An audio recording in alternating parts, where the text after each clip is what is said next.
Hello दोस्तों, नमस्कार, राधे राधे। कैसे हैं आप सब लोग? आशा करती हूँ कि आप सभी लोग ठीक हैं, मैं भी ठीक हूँ। तो आज की वीडियो मॉर्निंग टाइम से ही शुरू की हूँ। अभी सुबह का टाइम हो रहा है, बच्चों का टिफ़िन वगैरह बना दी हूँ।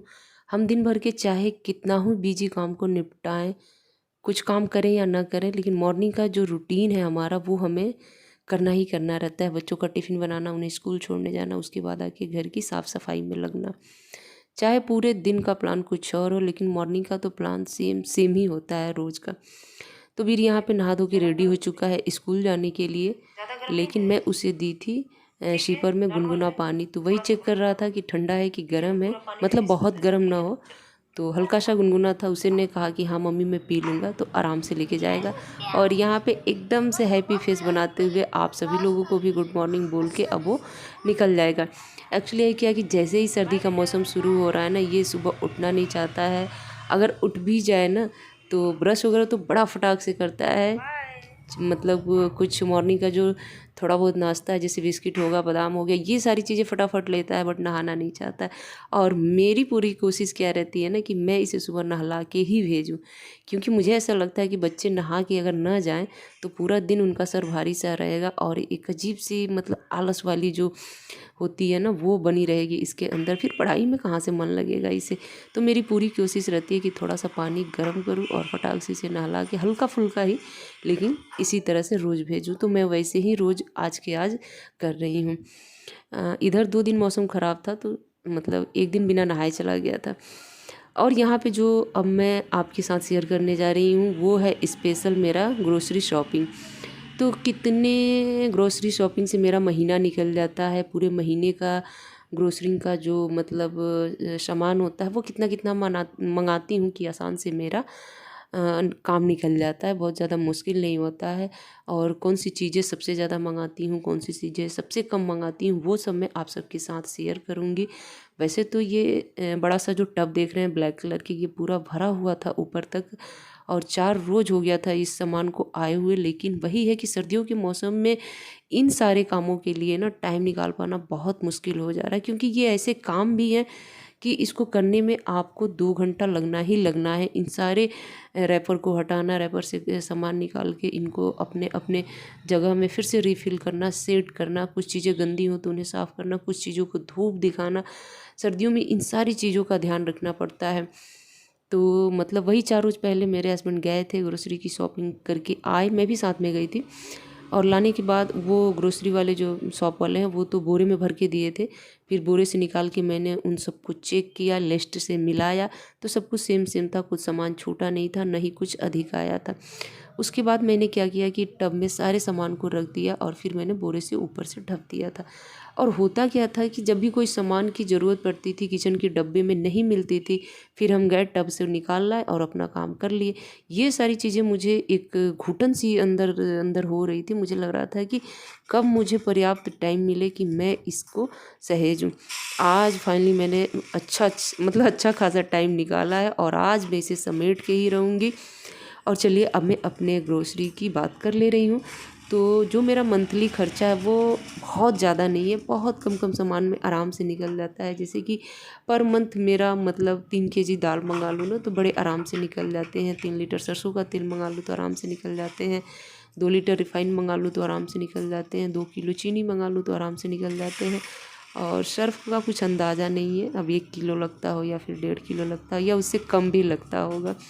नमक की बात है ना, तो 1 पैकेट 1.5 पैकेट में आराम से निकल जाते हैं। चाय पत्ती है तो भी आधा किलो में आराम से निकल जाता है। और रही बात गरम मसाला, सूखी मिर्च, कुछ मसाले, ये सारी चीज़ें तो इनका कोई लेखा जोखा नहीं रहता है। मेन मेन चीज़ें यही रहती हैं, चीनी, चाय पत्ती, दाल, सरसों तेल, रिफ़ाइन और नमक। तो कुछ इस तरह से मैं मंगाती हूँ, तो मेरा आराम से मतलब महीने का खर्चा निकल जाता है। कुछ चीज़ें बच भी जाती हैं, जैसे कि सरसों का तेल है, कोई ज़रूरी नहीं है कि 3 लीटर ही लग ही जाएगा, मतलब बच भी जाता है। तो कुछ इस तरह से अपना महीने का जो बजट है मैं तैयार करके चलती हूँ। और मैं बता दूँ कि इन सारे ग्रोसरी के शॉपिंग में जो खर्चा आता है वो बहुत आता है। तो मतलब कि मैं जब भी लेने जाती हूँ या फिर मेरे हस्बैंड लेने जाते हैं ना, तो 4 से 5 के बीच में ही आता है, इससे ज़्यादा नहीं, या उससे कम भी आता है। कम अब इसमें बहुत सारी चीज़ें ऐसी होती हैं, जैसे हार्पिक हो जाता है, टूथपेस्ट हो जाता है, हैंड वाश हो जाता है, शैम्पू हो जाता है, हम लोग का जो पैड वगैरह होता है बहुत सारी चीज़ें हो जाती हैं, हेयर ऑयल हो जाता है, बहुत सारी चीज़ें होती हैं, तो इन सबको मिला के आराम से इतना हो जाता है।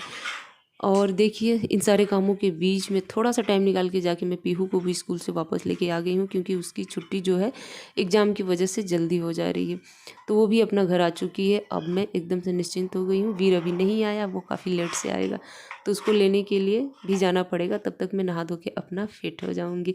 तो इन सारे सामानों को इनके रैपर से निकाल निकाल के सारे डब्बे में भरी हूँ। और हुआ क्या था कि दिवाली के बाद से कोई इस तरह का ग्रोसरी शॉपिंग हुआ नहीं था, सो डब्बे मेरे एकदम नीट एंड क्लीन थे। कुछ खाली डब्बे थे जो कि एकदम साफ़ सुथरे थे, साफ़ करने का कोई झंझट नहीं था। और एक आध डब्बे निकले भी हैं तो उन्हें मैंने निकाल दिया है और दूसरे डब्बे में फिल कर दिया है। तो ये सबसे बड़ा काम होता है ग्रोसरी का। जो सामान होता है उससे लाना बहुत आसान होता है, लेकिन इन्हें ऑर्गेनाइज़ करना ना बहुत बड़ा काम होता है। हर एक हाउसवाइफ के लिए बड़ा हैट्रिक हो जाता है कि जल्दी से इन्हें समेटा जाए, क्योंकि काफ़ी इसमें टाइम लगता है और फिर चीज़ों को याद भी रखना होता है। मेरे साथ कई बार ऐसा होता है ना कि कुछ चीज़ें बची होती हैं, लेकिन उन्हें मैं ऐसे जगह रख देती हूँ कि मुझे याद नहीं रहता है और दोबारा फिर से मंगा लेती हूँ। तो उस चीज़ को भी चेक करना बहुत ज़रूरी होता है। तो ये जो मेरा ट्रॉली आप लोग देख रहे हैं, कैबिनेट जो किचन स्लैब के नीचे बना हुआ है, ये मेरा किचन जो है ना वो पूरा मॉड्यूलर भी नहीं है, नॉन मॉड्यूलर भी नहीं है। इसमें साइड में एक दो ट्रॉली इस तरह से बने हुए हैं जिसमें कि हम बर्तन ही रखने के लिए, बर्तन के पर्पज़ से ही बने हैं। बट इसमें देखिए मैं क्या करती हूँ कि मेरे किचन के जो एकदम स्मॉल साइज़ के डब्बे हैं ना, जैसे कि जीरे के डब्बे हो गए, काली मिर्च के डब्बे हो गए, गरम मसाला पाउडर के डब्बे हो गए, मेथी दाने के डब्बे हो गए, अजवाइन के डब्बे हो गए, इन सबको मैं इसमें रखती हूँ छोटे छोटे डब्बों में। तो इससे क्या होता है कि ऊपर रखने से डब्बे गंदे नहीं होते, एकदम साफ़ सुथरे रहते हैं। और जो बीच वाला है उसमें मैं दाल, चीनी, चाय पत्ती, हल्दी, नमक ये सब रखती हूँ। और बर्तन इसलिए नहीं रखती हूँ ना कि बर्तन ऐसी चीज़ है कि आपके किचन में रोज़ के रोज़ यूज होती है। अगर उसे हम बाहर रखते भी हैं तो वो रोज़ रोज़ यूज होने की वजह से धुलाती रहेगी। और डब्बे हैं ना कि आप किचन से बाहर रख दो कहीं भी सजा के, तो उस पे एक अजीब सी ग्रीसी चिपचिपाहट सी जम जाती है। तो इस वजह से मेरे डब्बे जो किचन के हमेशा साफ़ सुथरे रहते हैं। और अभी बहुत सारे डब्बे ऐसे हैं ना जो पूजा मंदिर के कमरे में हमने एडजस्ट किए हैं। सारे डब्बे किचन में आ नहीं पाते हैं, जो बड़े बड़े डब्बे हैं। तो फाइनली आज कमर तोड़ मेहनत करनी पड़ी। 2 ढाई घंटे की जो मेहनत है मेरी, उसे तो मैंने वीडियो में आप सबके साथ 9 से 10 मिनट में मैंने शेयर कर दिया है, लेकिन इसके पीछे की जो मेहनत है वो 2.5 घंटा 2 घंटा आराम से लग गया था। लगे हाथ मैंने सारे नीचे के कैबिनेट को साफ़ किया एंड सिलेंडर के वाले कैबिनेट को साफ़ किया। साइड में जो बड़ा सा कैबिनेट है उसमें मैं आटे का ड्रम, चावल का ड्रम और भी छोटी छोटी चीज़ें जो रखती हूँ उन्हें भी निकाल के साफ़ किया। और लास्ट में क्या हुआ ना, मेरे सर में एकदम जैसे लगा कि मेरे सर से बहुत बड़ा बोझ हल्का हो गया है। और थोड़ी देर के लिए बस मैं सोच में बैठ गई थी कि अपने किचन की क्या हालत मैंने कर दी है आज। पूरे किचन में रैपर ही रैपर था, जितना सामान नहीं था उससे ज़्यादा, मतलब 2 पॉलीथीन तो रैपर निकला था। बट इसी बहाने मेरा किचन एकदम नीट एंड क्लीन हो गया था। अगर आप लोगों को इसकी डीप किचन टूर करनी है तो आप लोग कमेंट करके बता सकते हैं। और साथ में एक चीज़ और है ना कि थोड़ी सी मेरी वॉइस जो है बाहरी जा रही है, अभी भी मुझे सर्दी जुकाम है, तो थोड़ा सा आप लोग मैनेज कीजिएगा। तो झाड़ू लगाने से पहले मैं क्या की हूँ कि एक पॉलीथीन ले ली हूँ और उसमें सारे रैपर को इकट्ठा कर दूँगी ताकि झाड़ू मैं जल्दी से लगा सकूँ। और इस तरह से झाड़ू लगाते लगाते सारे रैपर को बाहर ले जाओ ना, तो एक तो झाड़ू के सामने आएगा, एक झाड़ू के पीछे जाएगा, सो प्रॉब्लम तो होगी ही होगी। तो उसके लिए मैं क्या की हूँ कि एक पॉलीथीन लेके सारे रैपर को उसमें इकट्ठा कर दूँगी, जल्दी से गांठ लगा दूँगी और फटाफट मैं किचन में झाड़ू लगा दूँगी। वैसे बाकी घर का जो डस्टिंग क्लीनिंग है वो मैं निपटा चुकी हूँ। और हम हाउसवाइफ का काम ही ऐसा होता है कि जब कुछ इस तरह का स्पेशल काम करना रहता है ना, तो जो डेली के काम होते हैं उन्हें हम सबसे पहले निपटा देते हैं ताकि बाद में हमें कोई टेंशन ना रहे। और इस तरह के कामों के लिए अलग से टाइम निकाल के हम लोग इस काम को करने बैठते हैं। तो वही मैंने आज किया था।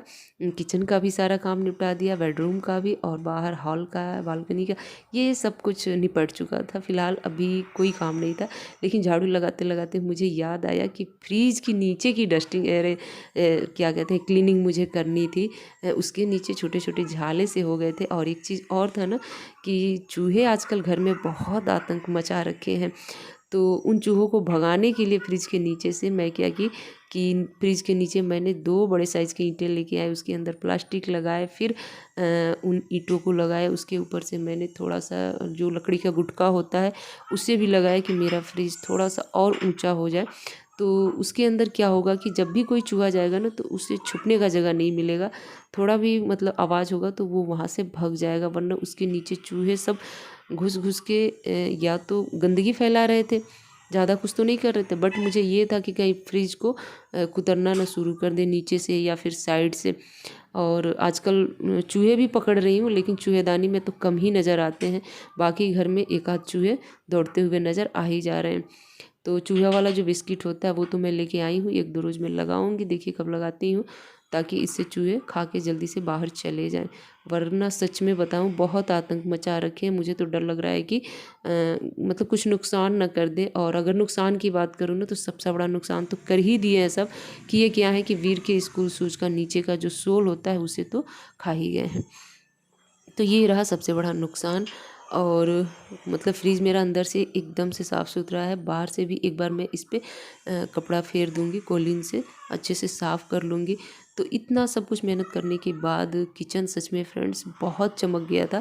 कुछ देर बाद जब मैं आके देखी ना तो मुझे बहुत अच्छा लग रहा था, एक अजीब सा मतलब सुकून मिल रहा था कि चलो यार आज टाइम तो लगा, लेकिन किचन का ये काम मैंने आज कर दिया। तो घर के काम ऐसे होते हैं ना जिनसे हम हाउसवाइफ का बड़ा लगाव होता है, और अपने मनचाहे काम को जब हम अंजाम दे लेते हैं ना तो सच में बहुत सुकून मिलता है। तो इस वीडियो को ज़्यादा लंबा नहीं करूँगी, आई होप कि अच्छी लगी होगी वीडियो, जरा सी भी अच्छी लगी होगी तो प्लीज़ लाइक शेयर कमेंट करना ना भूलिएगा। और मिलूँगी आपसे नेक्स्ट वीडियो में। और हाँ जी, जो लोग भी मेरे चैनल फर्स्ट टाइम आए होंगे प्लीज़ मेरे चैनल को सब्सक्राइब कीजिएगा, मुझे भी अपना प्यार और सपोर्ट दीजिएगा। मैं भी एक मिडिल क्लास सिंपल हाउसवाइफ हूँ जो कि यूट्यूब पे अपना पूरा पूरा टाइम देती हूँ, डेली डेली वीडियो आप सबके साथ शेयर करती हूँ, इस उम्मीद से कि आप लोग भी मुझे सपोर्ट देंगे। तो चलिए मिलती हूँ आप लोगों से नेक्स्ट वीडियो में, तब तक के लिए bye bye friends, take care, good night.